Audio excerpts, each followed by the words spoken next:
was my first day at the Memphis Mental Health Institute when they handed me the plastic whistle. It dangled from my badge like a strange, cheap warning. "If something goes wrong, blow it," the nurse told me with no hint of reassurance. The building was an old, imposing structure with long, dim hallways that hummed faintly with flickering fluorescent lights. This was my first psychiatry rotation, and I had been warned, stay between the patient and the door. It didn't take long to see why. I was assigned 3 patients. Peter was a middle-aged schizophrenic with a peculiar obsession with ceiling fans. When off his meds, he'd steal fans from porches and stash them in his garage. He said the fans were listening devices planted by the government. "I dismantled them to stop the broadcasts," he once explained, his tone deadly serious. Andrea was soft-spoken, her face perpetually framed by wild graying curls. She spent hours crafting menus for her imaginary restaurant. They were detailed down to the daily specials and the names of the imaginary chefs. Then there was Caleb. Wiry and intense, he spent most of his time reading philosophy books. He rarely spoke to anyone, but when he did, his words felt calculated. His file labeled him a sociopath with a history of violence, especially toward women. The first week passed quietly. I visited my patients, wrote my notes, and did my best to avoid our attending psychiatrist. She was a cold, humorless woman who barely acknowledged our presence except to criticize. She once threw a chart across the room, narrowly missing me. That moment stuck with me, not because it scared me, but because no one else in the room seemed surprised. On my second week, things started to unravel. A new patient arrived, a man in his late 40s named Edward. He was tall and gaunt, his arms covered in scars from self-inflicted wounds.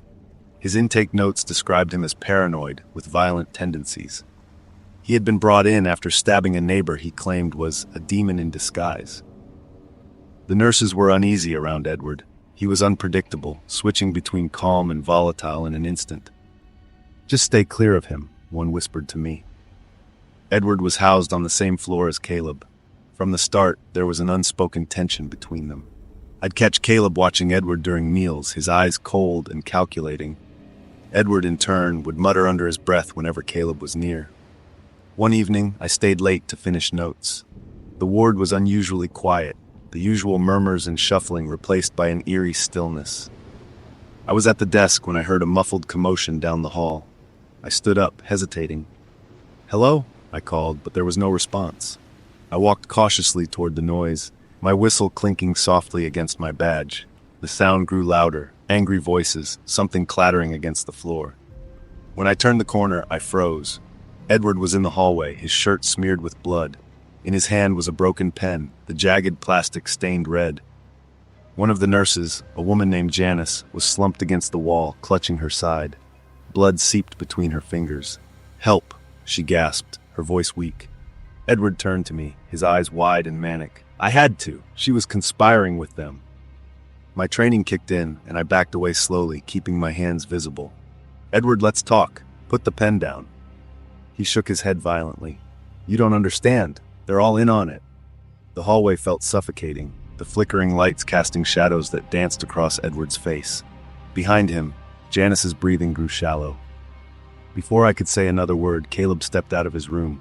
"What's going on?" Caleb asked, his voice calm but sharp. Edward spun around, brandishing the pen. "Stay back!" Caleb didn't flinch. He took a slow step forward, his hands in his pockets. "You think they're after you, don't you?" Edward hesitated, his grip on the pen faltering. "They are," he shouted. "She was going to poison me." Caleb nodded, his expression unreadable. "Maybe you're right, but stabbing a nurse isn't going to solve it. Now you've got everyone watching you." Edward's eyes darted between me, Caleb, and Janice. He was spiraling, teetering on the edge of another outburst. "Give me the pen," Caleb said, his tone firm. "You don't need it anymore." For a moment I thought Edward might actually listen. His arm lowered slightly, the pen trembling in his hand. Then, like a switch flipping, he lunged. Caleb reacted instantly, grabbing Edward's wrist and slamming him against the wall. The pen clattered to the floor as Edward screamed obscenities. Within seconds, the orderlies arrived, tackling Edward and restraining him. Caleb stepped back, brushing off his shirt as if nothing had happened. I knelt beside Janice, pressing my hands against her wound to stem the bleeding. You're going to be okay, I told her, more for my own reassurance than hers. As they dragged Edward away, he screamed, "You're all part of it, every one of you." Caleb stood silently, watching the scene unfold. When I looked up at him, he smirked. "Guess the whistle wasn't much help," he said before walking back to his room. That night, I couldn't sleep. I kept replaying the moment Edward lunged, the look in his eyes, the blood on his hands. I thought about Caleb, how calm and calculated he had been. Was he helping, or was he just playing a game, seeing how far he could push Edward? The next morning, Caleb was sitting in his usual spot, reading Nietzsche. He glanced up as I entered the room. "Rough night?" he asked, his tone almost mocking. I didn't respond. "Don't worry," he added, turning a page. "Things like that happen here all the time. You'll get used to it." I never did. Before we dive into the next story, if you're new here, don't forget to subscribe to our channel. Your support means the world to us. Thanks for watching. It's been years, but the memory of that day is still so vivid. It feels like it happened yesterday. I was working at a private practice back then, helping kids who had slipped through the cracks. One of those kids was a 14-year-old boy, bright, inquisitive, and full of questions. He had a sharp mind, always eager to talk about science, video games, and everything in between. But there was more to his story than his curiosity. He'd been through a lot, and even though he still had that spark in him, it was clear that something was terribly wrong. He was referred to me by the hospital. There was a long wait list, and by the time they could take him in, his situation had deteriorated. I wasn't surprised. He'd been slipping into a dark place for months, and his mental state was fragile at best. His medications were supposed to stabilize him, but from the start it was clear something wasn't right. He'd been prescribed a variety of drugs to manage his symptoms, and his caretakers assured me they were administering them as directed. I believed them. At first, it seemed like the meds were working. The boy was calmer, more focused, and he seemed to be in better spirits. He was even starting to crack jokes again. Subtle improvements, but still improvements. He said he felt closer to his old self. I began to feel a sense of relief. For a while, it felt like we were making progress. But then, after I don't know how many sessions, things started to shift. He'd show up more spaced out than before, his words coming slower, his thoughts jumbled. At first, I thought maybe he was just having an off day, but the episodes became more frequent, more intense. I called his doctor and we arranged an emergency consultation. His treatment was adjusted, but it didn't help. In fact, things only got worse after that. And then, something else happened. His family disappeared. For a whole month, I didn't see him. Couldn't get a hold of anyone. His family went silent. No calls, no visits. I was left in the dark, trying to figure out what was going on, what had gone wrong. I reported it, but there wasn't much I could do except wait. I kept hoping they'd come back, but days turned into weeks, and I started to feel helpless. Finally, after what felt like an eternity, they showed up at my office. His mother was frantic, her hands trembling as she explained the situation. The boy had been acting out more than ever, restless, agitated, unable to sit still. A relative had passed away, and the grief had sent him spiraling. She said they couldn't handle it anymore, that they didn't know what to do. I told them to take him to the emergency room, but I knew, deep down, that they wouldn't. And sure enough, a few hours later, they walked in through my office door. The moment I saw him, I knew something had gone terribly wrong. The boy looked different, disheveled, jittery, his eyes wide and unfocused. He couldn't sit still, pacing the room, fidgeting, unable to stop moving. His voice wavered between laughter and tears, his emotions unpredictable. It was as if he wasn't fully there, as if something was consuming him from the inside out. I tried to talk to him, to ground him. I asked him what had been going on, what had changed. His responses were scattered, fragmented, impossible to follow. He kept talking in circles, jumping from one topic to another. I couldn't make sense of it. I kept my cool on the outside, but inside I was on edge, scanning the room, already thinking of what to do next. I knew I needed to call for help. This wasn't something I could handle on my own. Then, without warning, he snapped. 1 minute, he was sitting in the chair across from me. The next, he was on his feet, screaming. His voice was primal, filled with anger and fear. He started pulling at his hair, scratching his scalp with his nails, as if trying to pull the pain out of his head. He kicked over a chair, sending it crashing to the floor, and then he lunged. I didn't see it coming. One moment, he was just a scared, agitated kid. The next, he was attacking me. His fists flying, his feet kicking at me with the kind of force that made me stumble back. He was shouting, but the words were unintelligible, a jumbled mess of frustration and rage. I backed up, trying to keep distance, but he was faster. His foot connected with my stomach, and I grunted, nearly losing my balance. My head was spinning from the force of the impact, and before I could recover, he grabbed something from his pocket. A knife. My blood ran cold. It happened so fast, I didn't have time to react. His hands were shaking violently as he gripped the blade. It was a small knife, maybe a pocket knife or a utility blade, but in his hands, it looked monstrous. "Stay away," he screamed, his voice trembling. "Get away from me." I took a slow, steady step back, my heart hammering in my chest. "Ethan, you don't have to do this," I said, my voice calm but firm. "You're not alone. We're going to get through this. Just put the knife down." But he didn't listen. His eyes were wide, filled with fear and anger, and I could see the madness in his gaze. It was as if he didn't recognize me anymore, didn't recognize anyone. He was lost. "I'll do it. I'll make it stop," he shouted. He turned the knife toward himself. My breath caught in my throat. "Don't," I said quickly, stepping forward just an inch. "Please don't. You don't have to do this. You're not alone." But he didn't hear me, or maybe he couldn't hear me. The knife pressed harder against his skin, and I knew I had to act. I lunged. Not at him, not directly, but toward the chair beside me, knocking it over and using it as a shield. It was the only thing I could think to do. I screamed for his mother, but she was frozen, unable to move, too terrified to intervene. The boy staggered backward, the knife still gripped in his hand.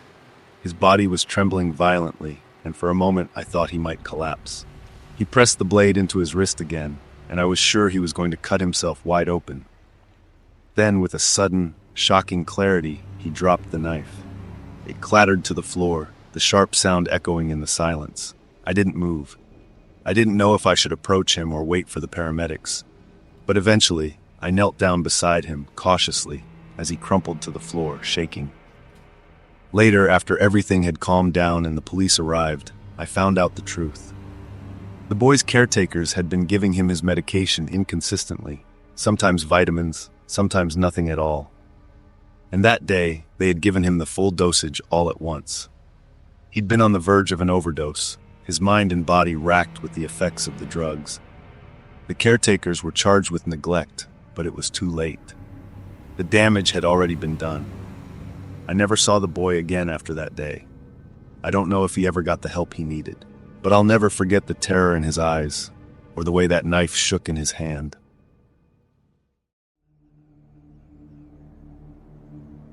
The first time I saw him, I was strapped to a stretcher, being rolled into the locked ward.